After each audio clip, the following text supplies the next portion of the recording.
Hey friends, it's me, your buddy Dave, and this edition of The Dark Stuff is part one of a special two-part video that I'm doing in collaboration with my friend Will from the YouTube channel The Vinyl Potato, and we're talking The Replacements. Is it Paul's best 90s album? I mean, do you think it? I mean, I put that in my notes and I put question mark because I don't know. I mean, I think it's Paul's best 90s album. yeah, in my opinion, I think it is. album. So Will and I are collaborating on a series of videos about the careers of the former members of the legendary band The Replacements. The band broke up in 1991, and since that time, all of its former members have either formed other bands or started solo careers. We're talking Paul Westerberg, Tommy Stinson, Chris Mars, Bob Stinson, and Slim Dunlap. We're going to be reviewing only the full-length albums from the former Replacements, no EPs or singles. We won't be including either of the band's Golden Smog or Guns N' Roses, FYI. So this video covers the 1990s. Part 2 will cover 2000 to the present, and that'll be posted on Will's channel, The Vinyl Potato. By the way, I've created playlists for both Apple and Spotify featuring my favorite songs from the albums that we're discussing in the videos, and the links to those are in the description. Okay, folks, let's dig in.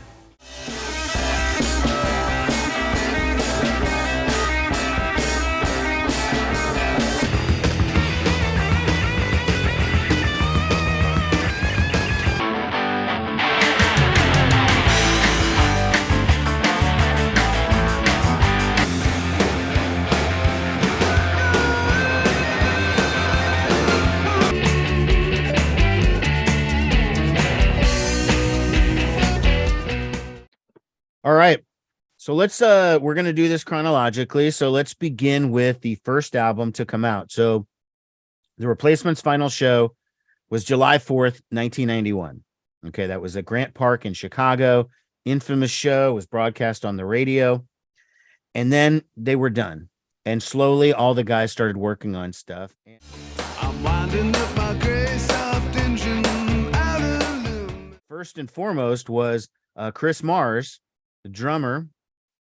Sorry about this. Has put out his CD Horseshoes and Hand Grenades. Came out in 1992 on Smash Records, which was, I believe, a subsidiary of Island. So it was on a major label at the time. He produced the record along with a guy named Tom Herbers, who's a Minneapolis engineer.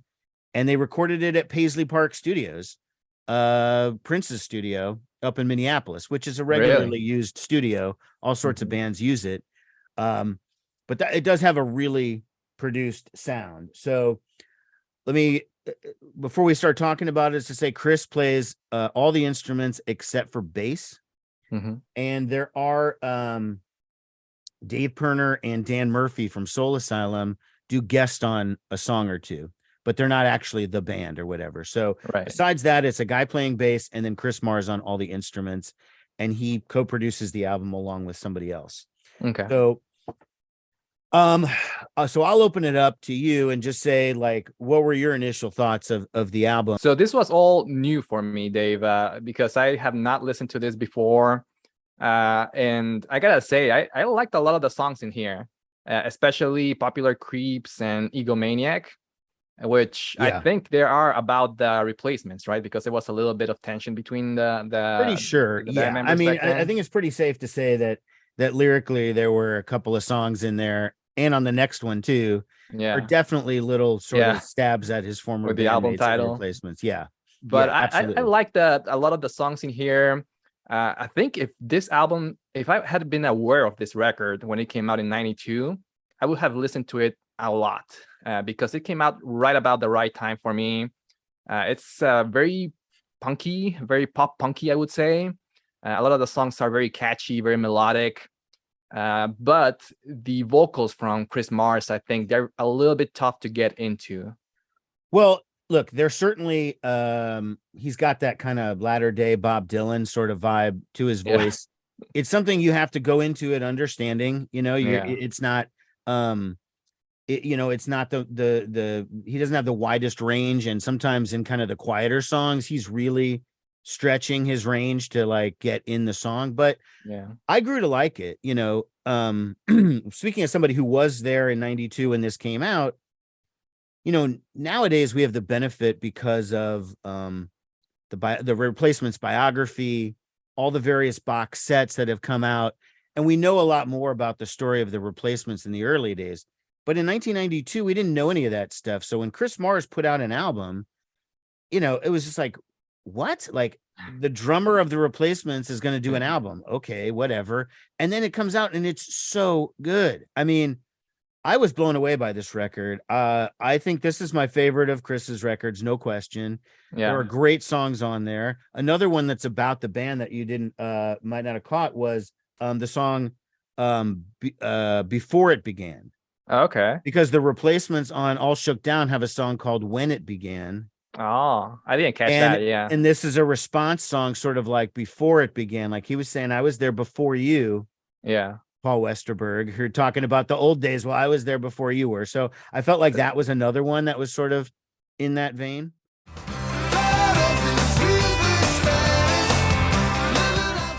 That's a good point. And he was also one of the main songwriters for the Replacements before Paul joined, right? As far as I know, I mean, little is known about what was going on in the band at that time. I mean, obviously, it's just whatever the guys remember and could tell. And since Bob is no longer with us to talk about it, you have Tommy's version of it and you have Chris and their memories and recollections of what was going on in those really early days when they were Dog Breath, I think was the name of the band. Dog Breath, yeah. Dog Breath. And they were doing that. So yeah, I didn't know, Chris did a vocal on a song called Cool Water that was like a B-side off Pleased to Meet Me. Yeah. And that's the only time I'd ever heard his voice. I didn't know anything about it. So when he comes out with a record that's this fully formed, that he's not only just a great songwriter, he's a great guitar player. He plays leads on there. It's not just like real basic, guitar. It's like really good. The songs are fully formed. He's got great lyrics. He's got a good perspective. He does some jazzy stuff towards the end. No, I like the album. My favorite song's definitely Reverse Status. Creeps. And when I started playing it, when that song Outer Limits came on, it's the third song, I just got this huge grin on my face. I was like, God, I remember how great this song was. I forgot. This is a really, really good record. So yeah, all things considered, Horseshoes and Hand Grenades is pretty excellent. And it's almost like a backhanded compliment to say, who would have thought that Chris Mars would be this talented? But you just didn't know, because the Replacements were Paul Westerberg wrote the songs. That's only knew Chris in the context of drums. The great thing about this is that since it's not in streaming and you don't get it with streaming, is a lot of times people didn't know how good an artist Chris Mars was. As far as the artwork, is big in the CD when you pull it out. And this would be cool to get on vinyl. Even the cover is really cool. Yeah, it wasn't made on vinyl at the time, and I doubt it has been since then. But I don't think it has. But it would be great to see big blow-ups of the artwork. You get a sense that Chris Mars was a really talented artist. Yeah, for sure, with that stuff. And you see his style; it's real kind of creepy and all the weird sort of pictures and stuff. But and that was his main focus after the Replacements broke up. Again, it wasn't known at the time. In '92, when he first did that, he had doodled some stuff. He did the artwork on a famous Replacements bootleg called When the Shit Hits the Fans. He drew that. He'd drawn some posters and stuff, but I don't think the extent of his talent was really that well known outside of, maybe the guys in the band knew, but to just the casual, to the fan of the band, like, I didn't know Chris Mars was that talented an artist. Yeah. Just didn't know,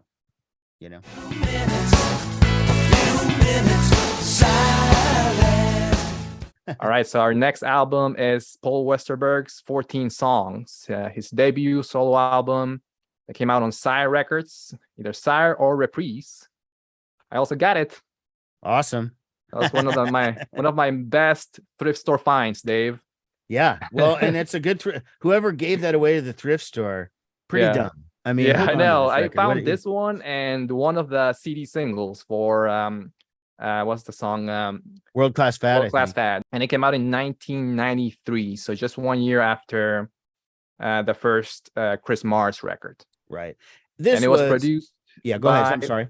It was produced by Paul Westerberg and Matt Wallace, which, if I remember correctly, he also produced Don't Tell a Soul. That is correct. So it's the reteaming of Matt Wallace and Paul Westerberg to do this album, which seemed weird at the time.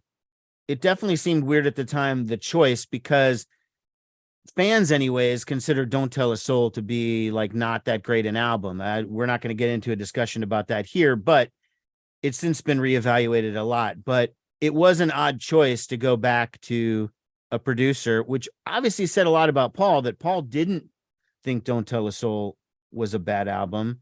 Yeah. He didn't think it was a mistake, or bad news working with Matt Wallace. He liked working with him, and he went and did it again. So I think his problem was more with the mixing of the album, absolutely, rather than the. And that is the problem. And in that Dead Man's Pop box, when you hear the original, the Matt Wallace mix of the album, it's so much better. Yeah. And who knows how history would have been different? Probably not at all. But either way, that it's interesting to have noted. But yeah, it was kind of an odd choice going back to him.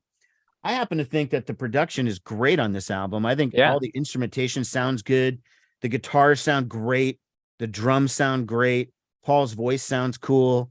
The problem for me is just, it's like a hodgepodge of stuff. It just doesn't feel like a cohesive album.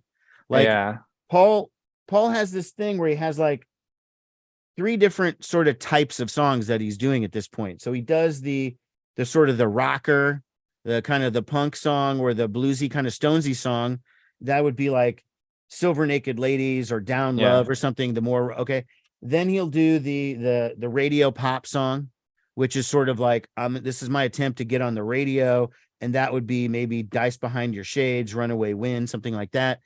And then he'll have the really quiet songs, the ballad, which maybe Runaway Wind would count as that, Black Eyed Susan or something like that, where it's just like in a really, really intimate kind of personal. And it's just those 3 songs interchanged. Okay, now I'm going to do a rocker.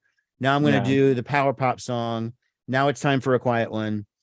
And you got to think how much was the influence of the record label on that. Maybe he was planning to do something a little bit mellower, having a lot of more ballads, which he ends up doing a lot later in his career, once he's done with his record label deal. It had a lot to do with the record company. You're right. Yeah. It also probably had a lot to do with, this were the times and the way the music industry was in 1993. You had a low ceiling. If you could not get a song on the radio, you were capped off at a certain point of sales and, where you were going to be, the touring you could do and the opportunities that were going to be presented to you. And there was just a ceiling there. And Paul could never break that ceiling as much as he tried. And the trying is sometimes the problem, in my opinion, because sometimes it feels like he tries too hard. Yeah. I mean, I love a lot of the songs on here. I think the song Things is one of the best songs he's ever written. That's what I was going to say. That song stands out for me too. That's a really, really great one. By the way, the Lemonheads cover it. Oh, really? On Varshan's too. It's really good. World Class Fad was great, but it did seem like, because he says, if you want it that bad, you're a world class fad, but remember, leave a trail of crumbs. Like you're going to come back down. So I felt like he was sort of saying it could have been reflective on himself. Like, when he was chasing that brass ring, now you're kind of ticking back down, or maybe I mean, who knows? But with I think Paul, it's open for interpretation. It's absolutely could be about both interpretation. But I think the thing to focus on that album is it was a good album. It got a lot of attention. Paul was the focus of the post replacement. The music industry paid far more attention to him than any of the other guys. Yeah. Justifiably, probably because he was the front man of the band. And the album is good, but it's not great. No, it's good. And that's kind of the problem for me, is that why don't I like this more? Like, I like the production. I don't have any problems with the performances. There's, except for one song, which is Someone I Once Knew, which is terrible. It's just an awful song that, hey, you, someone I want, sit your butt down. When he says sit your butt down, I'm like, oh, that was a bad song. Besides that, there's no real bad tracks on the album. One thing that I did notice was that, I don't know if you thought the same way, but the song Dice Behind Your Shades sounds really close to Back from the Don't Tell a Soul album. I hadn't thought of that. I would like to listen to those back to back, as it were. To those two back to back, there's some connection between those two. They sound very, very similar. And when I first listened to World Class Fad, I did not like it. It Oh, seemed really? a little bit forced. It was like it's obvious that he was trying to make a hit for the radio. The same thing with Silver Naked Ladies. I didn't like that too much, but after listening to it a few more times, I actually got into it. It's actually a pretty killer song. You know, they could have gone with I don't know what would have been a good hit, a single. I think the obvious one for Knocking me on for a Mine, hit maybe. would have been the song "A Few Minutes of Silence" because it's super poppy, got a great melody in it. I like and Knocking on besides Mine that, a lot things. too. I thought that was a good one. Mm. But yeah, it's hard to say. I mean, you know, it's too late to go back now. I mean, I guess I understood why they did World Class Fad, and I do enjoy that song. I whether he's writing it about himself or about somebody else in particular, someone he saw on television or whatever, doesn't seem to matter that much. It was a good song, but again, he hit that low ceiling of like, this is about as far as a Paul Westerberg record is going to go. Although people say the Replacements All Shook Down was technically Paul's first solo album because he mostly did that with the guys, but with some studio musicians. I actually like All Shook Down a lot better than 14 Songs. So if we're really going to say what's the first Paul solo album, I would say All Shook Down is better, but that's neither here nor there because that's not what we're talking about in this video, I guess, right? What I do love about the Paul albums is that he likes to mix things up. You know, like you mentioned, they have slower songs, and you'll have like also like a faster song, which is something that you don't hear much from, for example, Chris Mars's records. You know, his songs are more even as far as the tempo of the songs throughout the whole record. And I do like about Paul, I think it keeps it a little bit interesting because you don't know what you're gonna hear next. You know, it's gonna be a banger, is it gonna be a slow one? That's true. That's part of this. That's what you like about it, but that's what I like a little bit less about it, only because I want a little more cohesiveness to the sound. Like it sounds so sometimes radically different between song to song. Yeah. That I want it to feel more like an album as opposed to a collection of songs just put together. Want it fast and hard. Okay, so later on in 1993, Tommy Stinson did his first post-Replacements thing. He formed a new group called Bash and Pop. There it is with their album Friday Night Is Killing Me. Also, just for those keeping score, here's the vinyl reissue signed by Tommy there. Signed by Tommy. That, of course, didn't come out at the time. That was 2017. It was reissued on vinyl, but I wanted to include that anyways. This album also includes a rarely mentioned former replacement, Steve Foley, who was the drummer who replaced Chris Mars for the All Shook Down tour.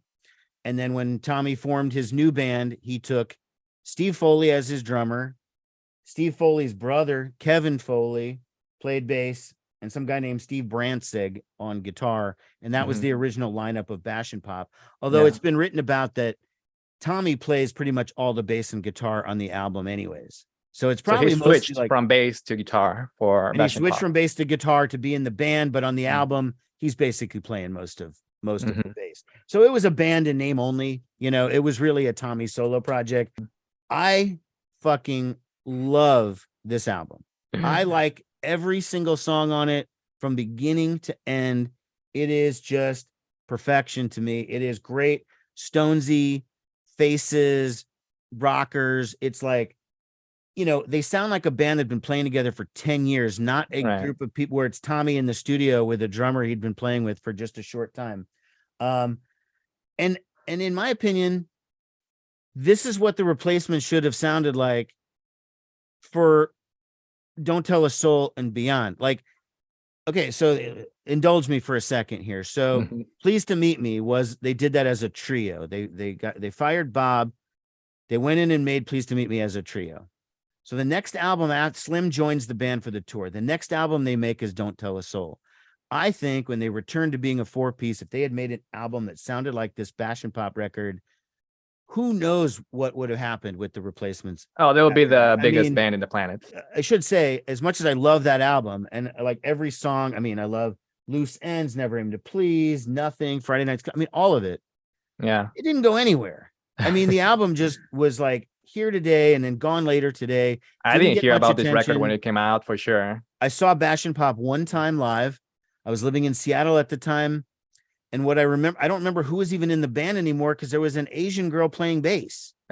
So it was clearly not the same guys that were in the video and are pictured on the CD. I don't even remember if Steve Foley was still there or not. It was 1993, so it's kind of hard to remember, almost 30 years ago. But yeah, the album didn't do much and didn't get any attention. And maybe it's just the time in 1993, they seemed a little more old school rock and roll, not sort of alternative or indie sounding. You know, what was big at the time in 93?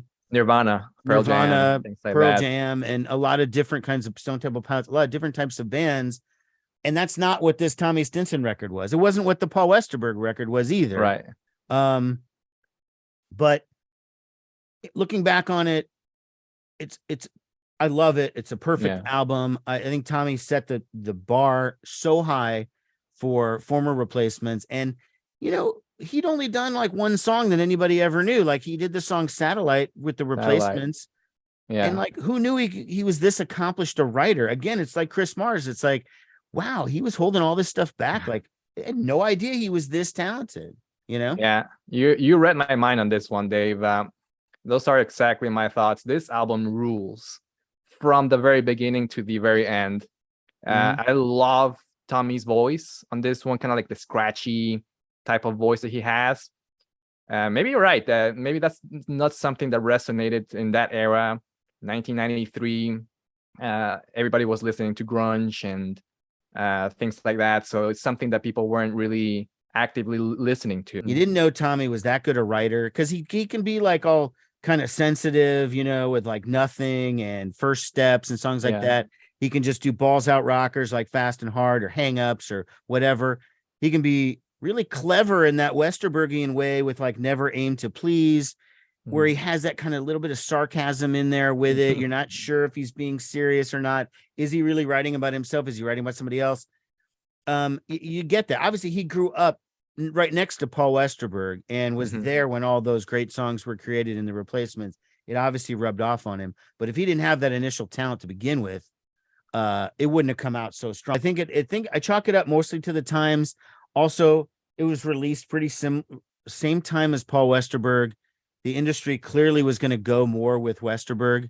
They invested in Paul because it was a little bit more of a quote sure thing because he was the former front man. You didn't know what you were going to get with Tommy. Truth is, the Tommy record is better, but it's hard to market it that way, I guess. I mean, I'm trying to be generous to the record company. They fucked up. I mean, big time, clearly. There's something about these songs that sound too mature to be from the replacements because he was really young when he was with the replacements. And a lot of these songs, like, for example, Friday Night is Killing Me, is about it's too much drinking, right? Right. And what kind of young person thinks about that? Well, somebody that joined the replacements when they were 11. You know, when you're touring the country in a van at 14 or 15 years old, you know, you grow up fast. So clearly by the time he's 23, 24, when he's doing this album, he has this reflectiveness of like, I'm 40 and I'm looking back on this long career, but he's in his early 20s and he's looking back on this long career. And yeah, Friday Night's Killing Me. It's taken, you know, man, I can't hang out. I can't do this anymore. I'm too much partying, too much whatever. You're coming a flash, wouldn't take my breath away. Never got it back from France. And said so calm. And I know I stayed too long tonight.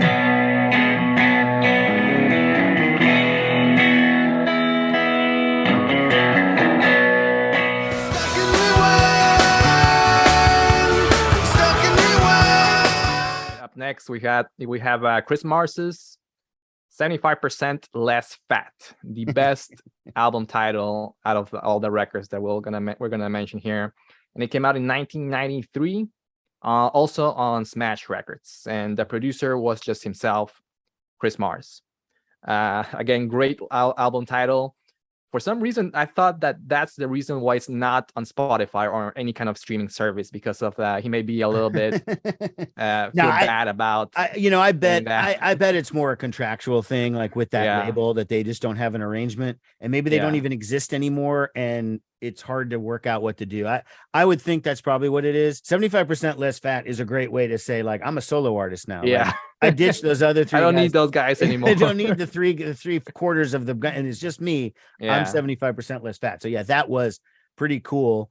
Mhm. And yeah, like you say, this one is self-produced. He didn't even need Tom Herbers anymore. Right. Obviously, he learned what he needed to learn in the first album, and he went back. Still has a guy named JD Foster playing bass with him. Mhm. And the clarinet parts on there, but for the most parts, again, it's Chris doing all the instruments, and pretty similar to Horseshoes and Hand Grenades in sound and style. I would imagine a bunch of these songs were probably all written at the same time, because these albums came out pretty quickly in succession. I mean, 92 and then 93, he's already got a second one. He recorded 4 albums in 5 years. Right. So, just huge burst of creativity, all these songs. And again, when you're coming from you've never contributed a song to the band, we don't know that you're writing, and now you've got 4 albums in 5 years. It's like, wow, holy shit, where did all this stuff come from? There are still the kind of overt lyrical references to his former bandmates. Obviously, the song "No Bands" would be pretty clear. I would say, maybe Weasel a little bit. Bullshit Detector, perhaps. Detector, that's what I was gonna say. Yeah. I really love the song "Stuck and Rewind." I don't think that was about the band at all. Some people at the time thought that might have been a reference to Bob, but I don't think it was either, because he was close with Bob. He didn't have a bad relationship with him. I think it was just like about people who are older and they're clinging to their glory days, and they're not living in the moment. And maybe Chris was sort of saying, that's not me. Mm-hmm. I'm not clinging to the past. I'm moving forward. I'm doing my visual art. Here's my second album. And again, when you get the Chris Mars, you get more artwork there. And then the CD pulls out this way, sort of a picture. So again, by this point, I think people were starting to realize that Chris Mars was more of a talented artist. And about this time, I probably tried to inquire about, how do I get a Chris Mars painting? Realized even in the mid 90s, they were like tens of thousands of dollars. So it was like, okay, price me out of that. Like, what I like about these first 2 albums, and we'll get into the next 2 when we talk about them, but he does have a more overtly rocking sound. I like the more distorted guitar. It kind of sounds a little replacemency on the guitar. Yeah. It's obviously that's where a sound he's comfortable with. He leaves that sound after this album, but it's very present on 75% Less Fat. When he does rock more, it's better. I like the catchier, more upbeat songs, Stuck in Rewind. Yeah, the melodies are awesome in this record. Right. And it's just like, I mean, I know people get hung up on the voice, and I totally understand that. That's why it wasn't like a hit, but I think it was the 90s. People didn't care so much about having a technically perfect singer, especially when you're into punk and indie music. Like, so this is the kind of record that if I had known about it, I would have listened to it all the time back in the 90s. It's mainly because of the guitars, the melodies, the catchiness of all those tracks. And it really came out at the right time too. In 1993, pop punk was still kind of big. So that's something that I was listening to back then. Again, I think what I would say gets chalked up with this period is, again, the industry focus was more on Paul Westerberg. But also Chris didn't form a band to go out and tour and promote the albums. He did appear. I remember seeing him on MTV once. He did an interview, and he did some other kind of appearances. He probably called radio stations and did stuff like that, did a lot of print interviews, but he wasn't out there actively like working it the same way like Bash and Pop and Paul Westerberg were doing like full-length tours, and they were out there working the records. Chris had a more low-key approach. One thing that he does in this record that I do not like. What's that? And it may be a very mundane, small thing, but in the song "Car Camping," there's a part where he burps on the microphone. Yeah, like and I don't know why it just throws me off. I don't know. It reminds me a little bit of those South Park kind of songs that they released back in the 90s or the late 90s, that with Primus and all these other bands that they sound a little bit too goofy, or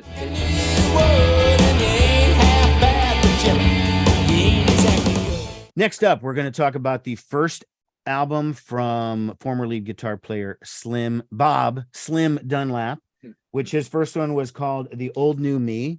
Now, this one I'm showing here right now is actually a Record Store Day thing that came out a few years ago, where it put both of his albums together on one package and called it My Old New Records. But this is the only way it ever came out on vinyl, but it was released originally in 1993 on Medium Cool Records. Medium Cool Records was an imprint of Twin Tone Records. Twin Tone Records being the label that initially signed the Replacements, did the first 4 Replacements records. It was run by Pete Jesperson. Pete Jesperson was the original Replacements manager. He was a founder of Twin Tone. The Replacements let him go around the era of Tim, but he still stayed connected with them. And so Medium Cool put out this first Slim album. And it was produced by Peter Jesperson and Brian Paulson. Brian Paulson's pretty well known. He did, the Superchunk album with Driveway to Driveway on it. Foolish.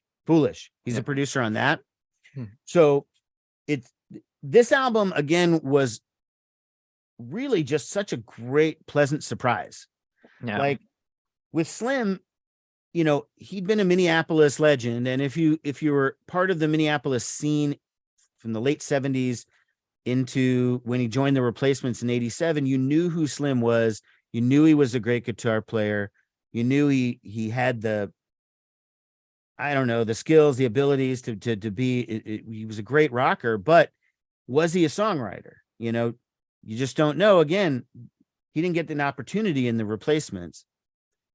On this album, wow. Again, very Stonesy, very Tom Petty. His voice to me has a Tom Petty feel to me. Not quite as good as Tom Petty, but he definitely has a very Tom Petty sort of feel. Most of the songs are pretty fun. They're pretty upbeat for the most part. Very well played. You know, the songs sort of sometimes tell about the hard life of a working musician. Sometimes it's just fun tales of being a working musician. You know, it's not like the hard life, but some are just fun. And it's just a great feeling, enjoyable, fun record. I was so surprised that it was this good. I didn't think it would be bad by any means, but I didn't think it would be this good. This was the biggest surprise for me when I listened to this record out of all the records, because I did not know anything about Slim Dunlap's solo stuff. And even I didn't know much about the other members. I was still familiar with them. I knew how they sounded a little bit, especially Tommy. But Slim was 100% new to me, and it was a huge surprise. I love the clean guitars. It's something that the Replacements didn't do very much. They were more into the distortion and all that. Yeah. So he definitely had different influences compared to the other Replacements. And I agree that he was the replacements, right? Like you mentioned it before. So we didn't know much about him, about his style. And I didn't know he was such a great guitar player. I agree that it's very influenced in bands like the Stones and Tom Petty stuff. Definitely sounds like something that if you're into classic rock records, anything, you will enjoy this quite a bit. Oh yeah, I in my notes, I put down that it was very 60s, 70s inspired Tom Petty, and it probably because he's a bit older than the rest of the guys. I mean, he's a lot older than Tommy, obviously, but he's even a good couple years older than Paul, that he grew up in a slightly different era. So his reference points might be a little more late 60s, early 70s, whereas with the Replacements guys, it's more late 70s into the 80s. I love Just for the Hell of It, Isn't It, From the Get-Go, Busted Up. All these are just fun, great rocking songs. Because I'm looking at the track list, and there were a ton of songs that could have been hits here. Partners in Crime, like you said, Just for the Hell of It, Ain't Exactly Good, Busted Up.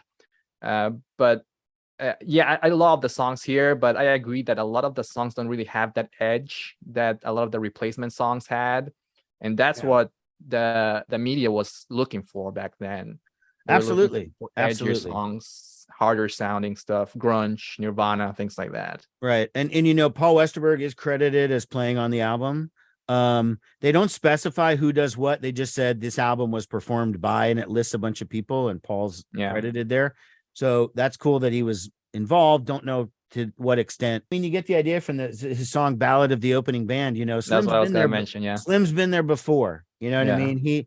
He's in the band. He knows sometimes you're playing in front of 12 people and whatever, and that's the life. And so you got to figure. I don't know if Slim had really high expectations of, man, my solo album is going to blow up, and I'm going to, I just think Slim is just level there. He just did his album that he would just do, like, regardless of what year it was, regardless of the circumstances.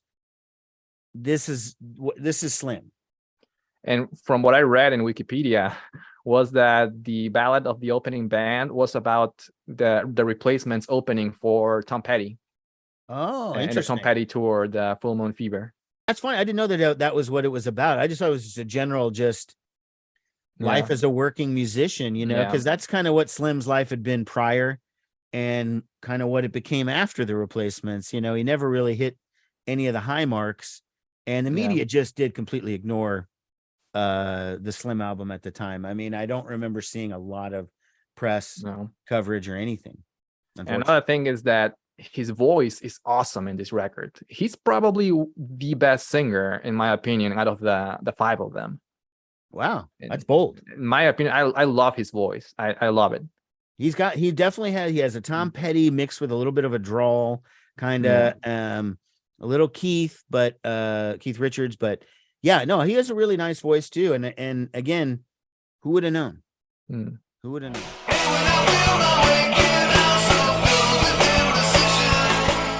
All right, up next we got Chris Mars's Tenterhooks. And he was very prolific back then. And there you go. Third album in 3 years. This one came out in 1995 on Bar None. And the producer was again produced by himself. And from what I read online, this was recorded in his living room. Yeah. So he didn't have an actual studio to work on. Absolutely sounds like it. Absolutely, and you can sounds tell. Like it. Yeah, you can tell. This one, like you say, was produced by Chris himself and performed entirely by Chris. So he no longer has anyone playing bass. He can now do the thing. He can do everything himself. These were clearly home recordings. It does have a, less of a traditional rock sound. The guitar tone is different on this one. He's not using that kind of, like we talked about, the punchy kind of Replacement sound. He's not doing that much anymore. After opening up with that really weird rap song at the beginning, White Patty Rap, most of the record after that is still the kind of traditional Chris Mars type of songs. Yeah. Maybe a little bit more lo-fi than previous ones. He's obviously got a smaller budget. He's recording at home. There's no big, the mix is, there's not going to be a big polish in the mix like you get with the first two albums. It's a pretty raw album. And slightly more experimental maybe in some of the arrangements. Again, he's not going for the traditional just I'm doing rock. He's expanding it to different sort of sounds with mixed results. I didn't like this record too much. There were a couple of highlights, but I didn't think it was that great. A lot of it because of the same reasons that I told you before on the 75% Less Fat. There were a few things that just throw me off. The vocals are one of them, then the lo-fi aspect of it. A lot of the songs seem to be kind of like novelty songs, like the White Patty Rap, the first one. It just reminds me a little bit too much of bands like Ween and Primus and those kinds of bands that seem to be more into the novelty than into the actual music. And the artwork is different, right? It looks different than the one. Is that from the same album? That's from Tenterhooks. That's the inside. The inside looks more like his artwork. Yeah, it's like a black and white pen sketches for these for most of the artwork. No, I'm with you on this one. I don't think it's as good as the first two. Part of it is the production. It is a little more, it's just not as punchy and as the last one.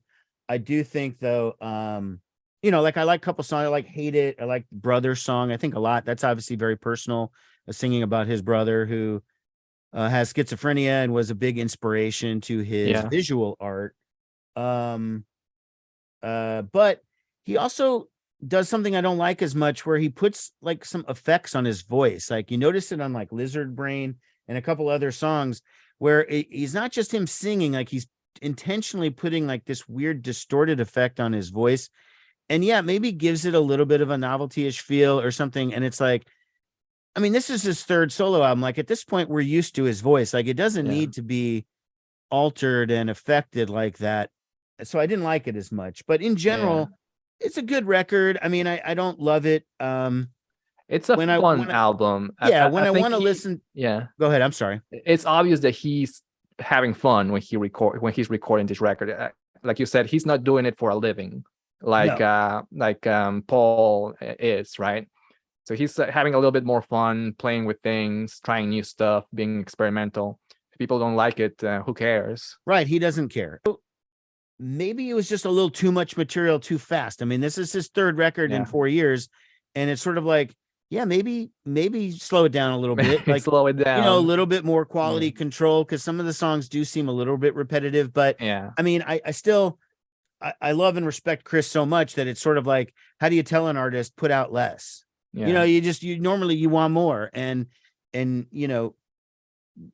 but sometimes you need someone there, like a producer or somebody, to tell you, hey, honestly, this one doesn't sound that great, or this one doesn't fit in the album. Maybe let's release it somewhere else, or like a compilation instead of a full album. I think he could have benefited from that advice.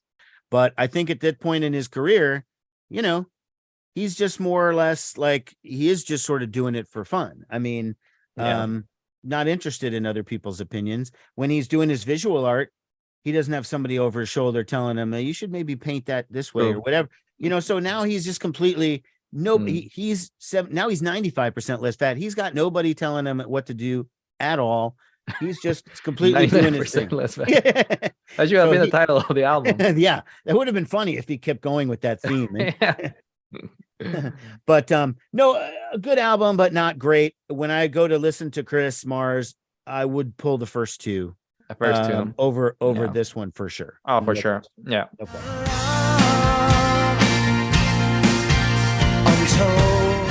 Next up, we've got the second solo album from Paul Westerberg.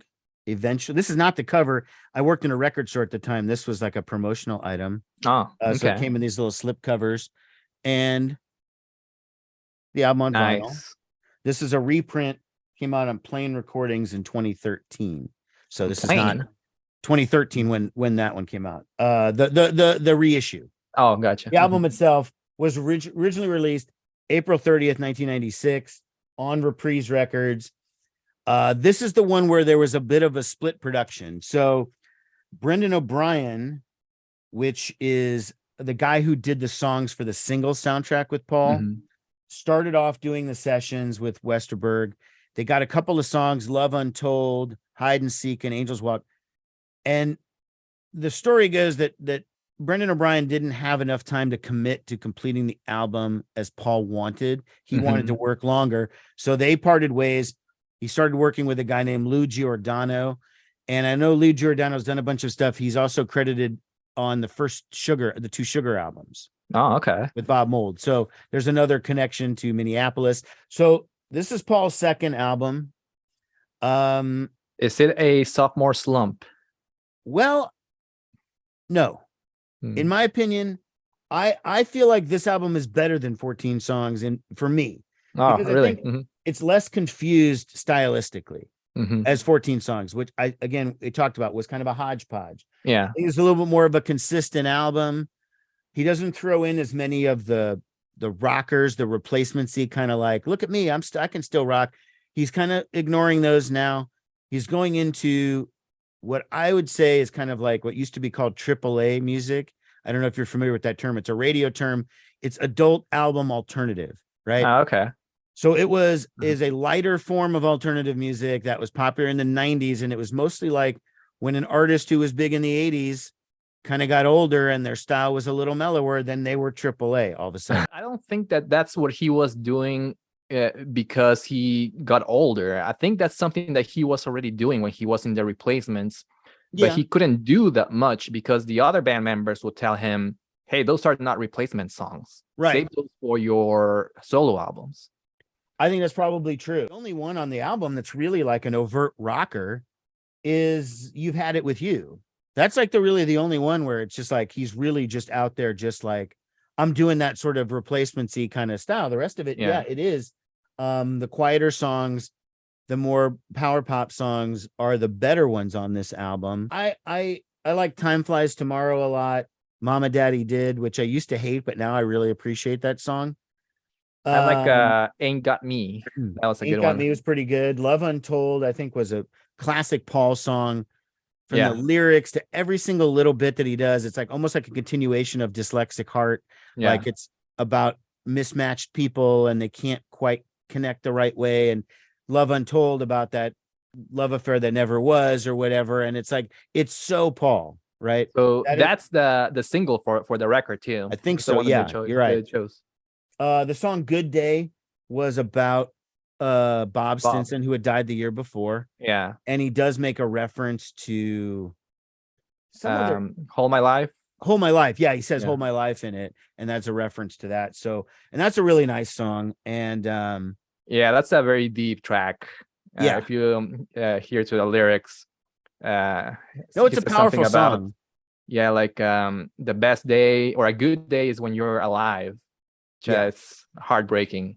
You know, it's not a perfect album by any means. There's still some problems with it, but I like Eventually a lot better than 14 songs. It just feels more consistent, feels like an album. I'm sensing that you think differently though. I feel the other way. I liked 14 songs just a little bit better than Eventually. I think it's a little bit maybe too mellow for my taste. I still like a lot of those harder, faster songs. But I agree, there's a lot of great tracks in this one, like the one that I mentioned, Ain't Got Me. Love that one. I think that one should have been the single. It's a little bit more melodic, poppier. Love Untold, like you said, awesome song. And Good Day. I just can't get away from those lyrics from Good Day. That is a really powerful song, and really when you're ranking the greatest Paul songs, that has to be in your list. I mean, it's just it's good, and you just know that's so the opposite of contrived. Yeah. Whereas sometimes you feel like, Paul, he's trying too hard to be that wild guy, or he's trying too hard to do this. That one, that's just pure coming from the heart. I mean, no question. And one thing that you'll find out about Paul is that he usually, in most of his records, he knows how to open the records. Like the first 2 or 3 songs are just great, and they may not be like the singles type of songs, but I love that the opening tracks in this one. These Are the Days and Century, followed by Love Untold. Great 3 tracks out of the record. Yeah, I like them. I saw Paul on this tour. It was a good show. I saw him in Milwaukee. Wasn't the greatest attendance again, so Paul, career-wise, unfortunately, was kind of starting to slide at this point. Was it just himself in the tour, or did he have a band? Oh, he had a band. Okay. I can't say for sure who was in the band, but I think it was probably Josh Freese and Dave Minahan, who was the guitar player that joined the Replacements in their reunion. And I don't want to say his name is Dan Hill or something, but he was the bass player. He was in the Red Rockers, and he later became Paul's manager. I think that was the band.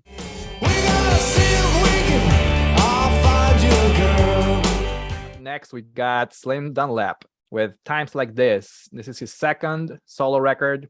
It came out in 1996 on Medium Cool Records. And the producer that was listed, it wasn't listed in the record. It just said anybody handy. Yeah. So anybody that was there. Produced by anyone handy. Anybody that's there. And as far as the music, I thought it was very similar to his first record. Maybe a little bit more acoustic, maybe a little bit less of the electric guitars, which I really loved in the first record. That may be the reason why I like it a little bit less than the old New Me. But I still thought it was a really good record. Still Yeah, has I great really singing. like it. I Yeah. agree. It's not quite as good as the old New Me, but it's still very, very good. There are, I think a lot of it is just, again, a lower budget. So sometimes they recorded in a studio. Some, it seems like they recorded at home, Yeah. perhaps, or in other, they were floating around to different places. That guy, Tom Herbers, who's credited on the first Chris Mars record, is also credited on this record as an engineer on some of the tracks. Mhm. So he's from Minneapolis. Yeah, it's more the petty sort of Stones type of style rockers. In this one, I felt like lyrically he was really showing like a real connection to sort of small town Midwestern life, like kind of how he grew up and just the way things were, when you're hearing stuff like girlfriend and hate this town. Yeah. It just at times like this, the title track is just really, really nice songs. A little bit more of a sentimental feel on this one, maybe. Definitely a lot of melancholy on this one, especially on Hate This Town, which I think that the title is a little bit misleading. It's not about hating a town. It's more like about loving what you hate about the town. And just embracing it. Like, I've spent my whole life hating this, and why I don't really hate it. You know? And then Cozy. And that to me is the highlight of the record. Love that one. Yeah, that's a really good one. I loved Girlfriend. I just thought it was a cute kind of song. We're gonna get you a girlfriend or whatever. And then Radio Hook Word Hit. Yeah. Which I admit, like, when that came out at the time, that wasn't one of the songs that grabbed me with Slim. It was when Chris Mars re-recorded it on the replacement songs for Slim. I was just like, oh yeah, I never thought of that as a great song. Now when I went back and I heard it again, I was like, oh, this was really good. And maybe that tells you a little bit more about the genius that Chris Mars was about picking up that song and saying, oh, this is a great song that nobody knows about. Exactly. He pulled it out of nowhere. He made that song a bigger deal than maybe it would have been. And I actually really liked the lyrics too. It was just sort of like, what you need to get a popular song. He's kind of being joking, sarcastic, whatever. Part of it is like, is he being serious or is he just goofing off or does he really care? It's just a good song. And I learned to appreciate it through Chris's version. And now I realize, wow, that was really good all along. Like, why did I not appreciate that? It makes you think that things are not that different now, because back then and before autotune and all this production that we have now, you just needed a hook, on guitar or on singing a nice hook, and people will like it and you'll be on the radio.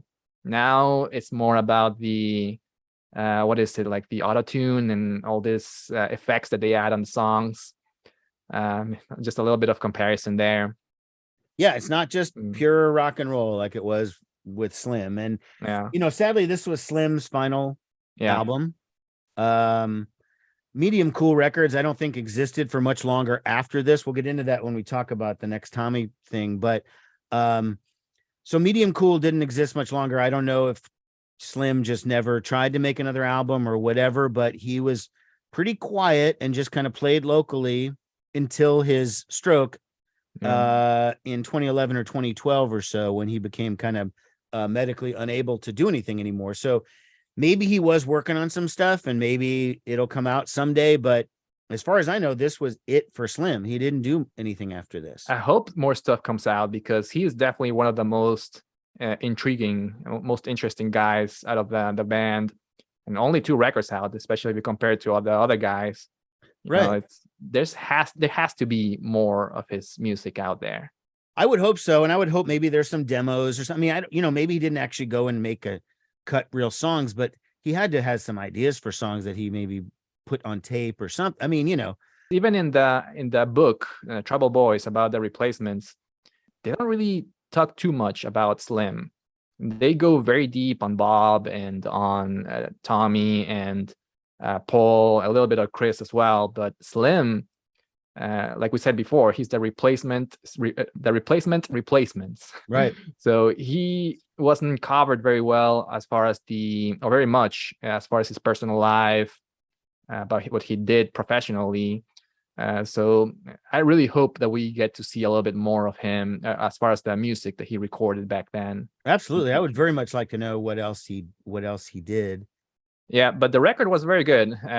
It was definitely a little bit more on the blues side compared to the first one.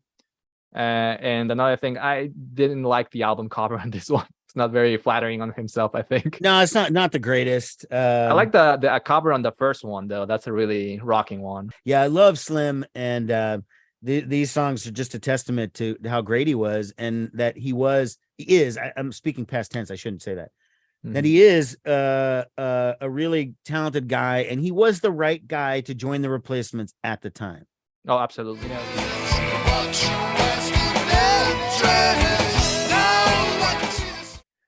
Next up, we're going to talk about the fourth Chris Mars album, the fourth album in 5 years. It was called Anonymous Botch. This is the cover art there. Another great Chris Mars illustration, which actually stretches out into a 3-panel deal. Okay, so that's awesome. See the picture. The credits, though, are very limited. It looks like a redacted government document. There's no like real credits. Trump files. So it's just like, it's just like, so I'm assuming it was again produced and played by Chris entirely. But again, the stuff is redacted, so it's sort of hard to read. Came out on September 24th, 1996, again on Bar None Records. This one, more experimentation with style. Again, the different tone in guitar. I would say I like this one better than Tenterhooks. Okay, I do think it's a better album than Tenterhooks. It does have less rock guitar, but again, not as strong as the first two records, but I did like it. I think it's a step of improvement over Tenterhooks. Yeah, I feel exactly the same way. I liked it a little bit better than Tenterhooks. I think Tenterhooks was a little bit too sloppy, and it's got a lot of really good melodies on this one. Yeah, Sheep Spine Shimmy. Yeah, it's a really good one. That's a real catchy, fast upbeat song.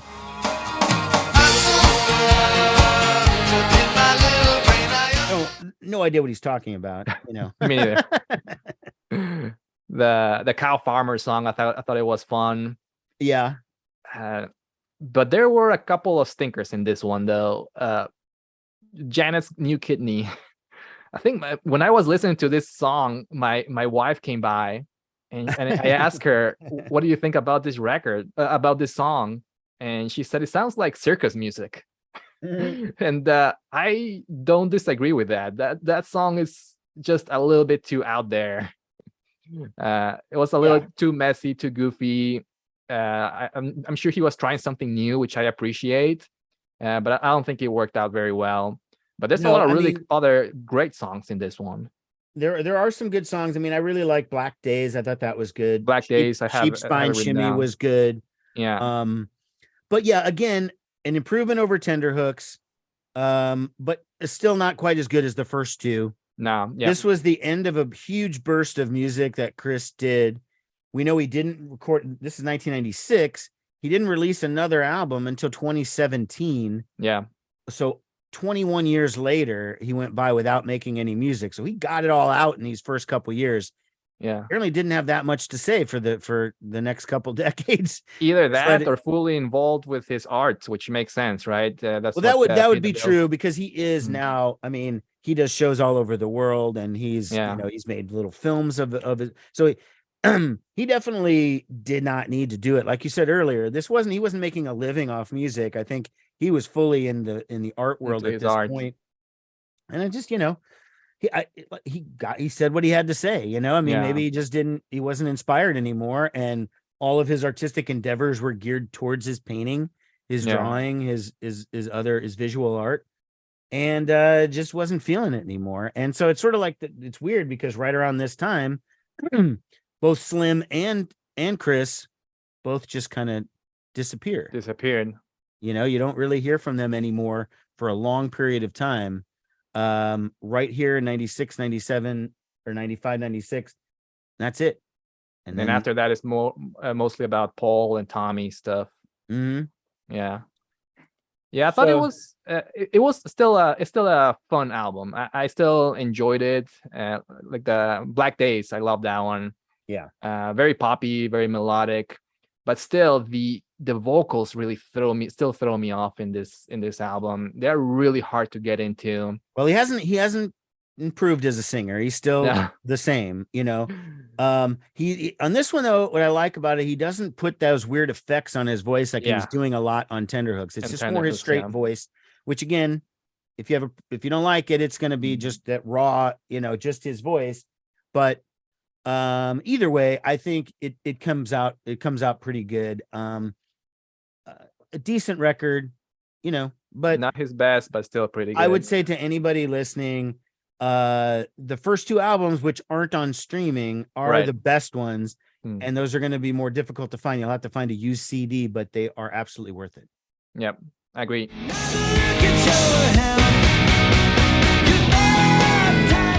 All right, up next, this is the project from Tommy Stinson. It's called Perfect. And this one's called Once, Twice, Three Times, a Maybe. And it was recorded in 1997. There you go. Awesome. You Yeah. got it on CD. Mm-hmm. But it came out actually in 2004 on Rykodisc. And you may know this better than me, Dave, about the whole story of the record, how it was released or how it was recorded. And it came out Yeah. almost 7 years later So through a different label too, right? right. So Perfect did an EP. Here, this one called When Squirrels Play Chicken. And by the way, mine is signed by the band in there. Oh, nice. Okay. That was on Medium Cool Records, the same as the Slim label. Yeah. It's Pete Jesperson again. They did this EP with Don Smith, who did the Bash and Pop album, and it's great.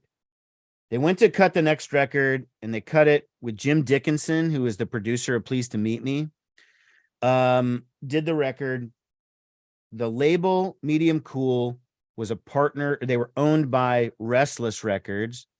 Restless Records sold the company to a bigger company who was a film company. I can't remember the name of the film company, but they were really wanted to use Restless Records just as an avenue to put out soundtracks for their movies. Uh-huh. And they really didn't care about anything else. So all Oh, new really? releases, everything was just sort of like cut. So they Tommy shelved just it. decided, never mind. I guess the band is over. The record's not going to come out. By the way, he started off playing guitar with Perfect, and then he's credited as the bass player on the full-length album. Again, minor point, but he did sort of switch interchangeably. So Yeah. yeah, the album was supposed to be 1997. Who knows what would have happened if it had been that way? After It would Bash have and been Pop, a hit. it could have been. After Bash and Pop broke up, Tommy moved to LA. That's where he formed Perfect. It was an LA band with LA guys, and it was a great album. I mean, I would say this: it's a little bit less traditional rock and roll than say Bash and Pop. It doesn't have that Stonesy kind of Faces feel. It's more 90s. It has a little bit more of a modern rock flair, 90s rock flair. Yeah. This sounds like a pop punk album to me. A lot of it has some elements of pop punk. And that's That why I could be a think, lot to do with the guys that he's playing with too. yeah, and that's why I think this is the biggest missed opportunity for any kind of project from the Replacements after the Replacements. This one was recorded at the right time, 1997. What was big in 97? A lot of pop punk bands. Green Day was huge. Green Day, you had Bad Religion, you had all these bands. If this album had come out in 97, 98, I think it would have been a hit.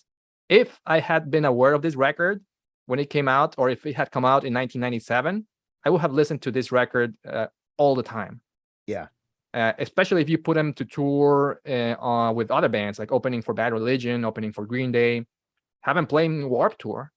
Yeah, it's just a real shame that fit really well with that scene. That's funny that you say that, because I had never really thought of it that way. But yeah, now that I'm looking back, it's like, yeah, they could have fit right in with that stuff. Absolutely. And Tommy, being the legend that he was from the Replacements, he has the name given him a recognition. little cachet with some of those other bands who would have been like, Yeah. oh, I love this dude from the Replacements, whatever. It was a fresh, not retro sounding album. Now for me, I like the album a lot. I think it's great. I don't think it's as strong as Bash and Pop though. because I like the traditional rock and roll elements that he puts in Bash and Pop. So for me, it's just slightly less good, but I still think the Perfect album is great. But I do like Bash and Pop a little bit better, just because of that rock and roll sort of element. You know what I mean? I think I like Bash and Pop a little bit better than Perfect too. But this was the perfect time for this record. Late 90s would have been a hit, in my opinion. Because when it came out in 2004, maybe I mean, it was the wrong time. Also, it was a 7-year-old album. Yeah, it was a 7-year-old album that was just sort of thrown out there. Yeah. And it was glad it finally got to see the light of day. It deserves to be heard by people. And I'm glad it's out there. But it did nothing for them because it was just some old record that never got released, and it was out of timing. And then Tommy had a solo record come out right around that same time too, which kind of overshadowed that as well. It's just a total shame overall. We talked about the previous records that maybe weren't right for that era, right? Like the Paul records that came out in the early 90s, that when people were already focused on grunge and alternative. This one would have just been such a perfect fit. It was right. What could have been, could have been, at that time. And it's like, wasn't meant to be. I mean, a lot of bad luck in this band. Oh, yeah. You're the best thing. But The final album in this particular episode is the 1999 album from Paul Westerberg called Suicaine Gratifaction. This was his third solo album. Came out in February 23rd, 1999 on Capitol Records. And so this is part of a new contract. He's off of the old Replacements contract. Again, it's a 3-year gap between albums, which is murder for your career. It's really hard to do. Especially if you're in a major label. Right. You cannot take that kind of time off. And it hurts it. By the way, around the same time, Paul started adopting the grandpa boy personality. Now, we're not talking about EPs, but at this time, 97, 98, he put out the first record under Grandpa Boy. Yeah. And what you start to see with that is he's doing his more focused, mellow, like more serious songs he's using for under the name Paul Westerberg. And when he wants to kind of have fun and do something a little bit less serious, he's got this Grandpa Boy outlet. And when that Grandpa Boy record first came out, they were not marketing it as Paul Westerberg. Like everybody knew it was, but there was no sticker on it saying this is Paul Westerberg of the Replacements. It just kind of slid out there, and people figured it out eventually. It was co-produced by Paul Westerberg and Don Was. Don Was pretty big producer. He's worked with like artists like the Rolling Stones and stuff. Did a Mommy Heads record, FYI. I always like to point that out when they're in there. I felt like this album was very quiet. A lot of the songs were based on home recordings by Paul, and then they were fleshed out more in a professional studio. He had some good guests on this album. He had some of the Heartbreakers from Tom Petty and the Heartbreakers, Benmont Tench and Mike Campbell appear on the album. Did he have friends with Don Was?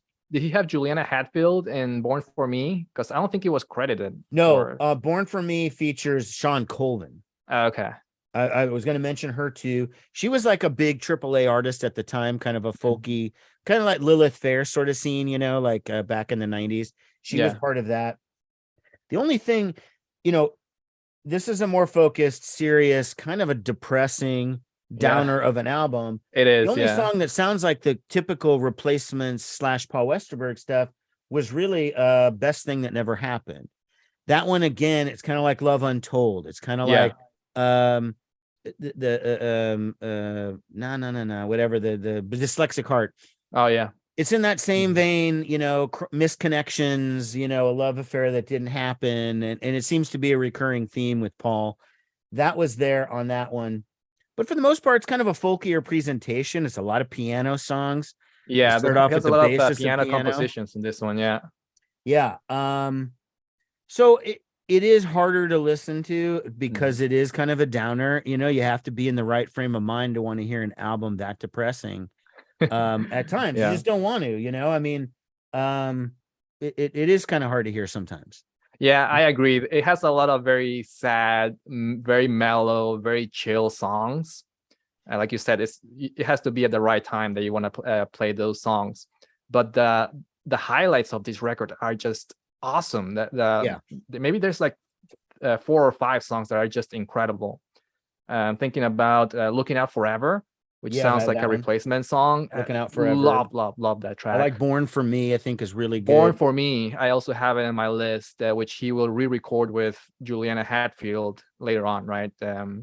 With the "I Don't Cares." Oh, you know what? That's a good catch. I didn't catch that one. I didn't even realize. Yeah, I saw that in the Wikipedia, my Wikipedia research, I guess. No, I didn't even catch that. That's a good catch. I didn't know that. I also like "It's a Wonderful Lie," the opening track on the record. Yeah, I think that's a very lyrical Paul song. That's so very Paul, the way he writes the lyrics on that one. And "Best Thing That Never Happened" is a good replacement-y kind of song, like that could have been, a popular song. I just think that when this came out, because it was mellow, it was, it had been 3 years again since Paul had an album.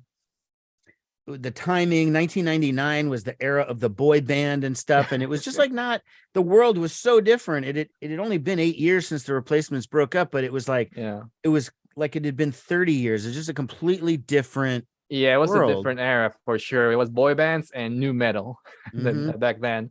You had like bands like Korn and Limp Bizkit, and they also had the Backstreet Boys and NSYNC. Quite a range, but you definitely didn't have anything like this, at least in the mainstream. No, and again, there was the AAA scene, but I don't know how much that worked out, for Paul. I don't think he toured in support of this. I think the album came out, it was met with kind of like a lukewarm reception, and he never did another album for Capitol. So either he wanted to be let go or they let him go after the one album. Who knows? Yeah. But not considered like a success as a record. But is it Paul's best 90s album? I mean, do you think it? I mean, I put that in my notes and I put question mark because I don't know. I mean, 14 songs eventually, and then this. Like, I think it's Paul's best 90s album. Yeah, in my opinion, I think it is. Album. Yeah, I mean, it is a hard album to get into, like you said, especially the first couple of songs. They're great songs, but they are just so slow. And I remember when the first time I listened to it, I wrote down something, "This is not that great." But then when I was listening to it again, I was like, "This is awesome. What am I thinking? What was I thinking? This is a great record." And I think it's because it just has the best compositions, the best written songs, especially in the middle of the record. Yeah. So sometimes the most that you remember from a record are the first few songs and the last ones. And that's the problem with this record, is that he has very slow songs at the very beginning and at the very end. But the meat is really in the middle of this album. I think. It's not like he's getting into electronic music or dance music. I mean, it's just he's older and he writes more acoustic based stuff, more piano based stuff. He's been doing piano since Androgynous. I mean, it's not like he's never played a piano ballad before. Yeah, he has done it for a long time. So it's a solid record. Suicaine, Gratifaction, kind of hard to say. And obviously with a record label that didn't give a shit about Paul Westerberg. Yeah. Not that it's hard to promote an album from a guy in his 40s making an album that mellow in the year 1999. So I'm not saying Capitol is 100% at fault here, but it just feels like, they could have done a little more. I mean, Capitol didn't have a lot of rock bands at that point. I mean, I think they had the Foo Fighters, and that was it. And Paul hardly qualifies as rock in the same category as Foo Fighters, who were younger and more loud, and they were, their audience was a younger audience. Paul's audience was, these guys were in their 40s 1999. I was 28, so even me at 28, I was like on the younger side of the Paul audience at that point. I was willing to give Paul a shot because I love the guy and because I would buy anything with those guys on there. But if I were somebody who didn't know who this was and just heard this, maybe I wouldn't have been that grabbed by it. I mean, depending on what my taste was. Yeah. But certainly kids who were in their 20s in 1999, in their early 20s or their teens, this is not the kind of music they were going for. Not at all. I think this is the kind of record that really forces you to pay attention, to really realize how great it is. And songs like the Final Hurrah, Fugitive Kind, which has a very slow start and then it picks up after and that. It gets really good in the middle of it. Yeah. Of course, as we'll discuss in the next video, he completely shifts, and in his 2000s are completely different than what he was doing in the 90s. And it's cool that happens, but that's for the next video. That's not for this video. What we were going to do was close out by saying what our 3 favorites of the 90s were from these records. Yep. Why don't you go first? Give me your 3, 2, 1, and then I'll do mine. All right. My top 3 from the 90s post-replacements projects. Number 1, I think we're going to agree on this one. Bash and Pop, Friday Night is killing me. That's your number 1. Absolutely of a banger of a record. Number 2, the one that we just talked about, Paul Westerberg, Suicaine Gratifaction. Awesome record. I think it has one of his best compositions, some of his best songwriting in this one too. Beautiful album. And number 3, Perfect. Once, twice, 3 times, and maybe. Wow. Right for the time. Yeah. So I'm a pop punk guy. I love those kind of pop punk songs.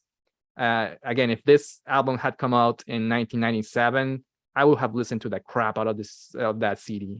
Who knows what could have happened? Maybe he never would have joined Guns N' Roses. Perfect would have been a bigger band. I mean, you just never know. But that's not the way things happened, and that's not the way shit shook out. So that's not the way things happen with Replacements members for sure. Never does. So how about you?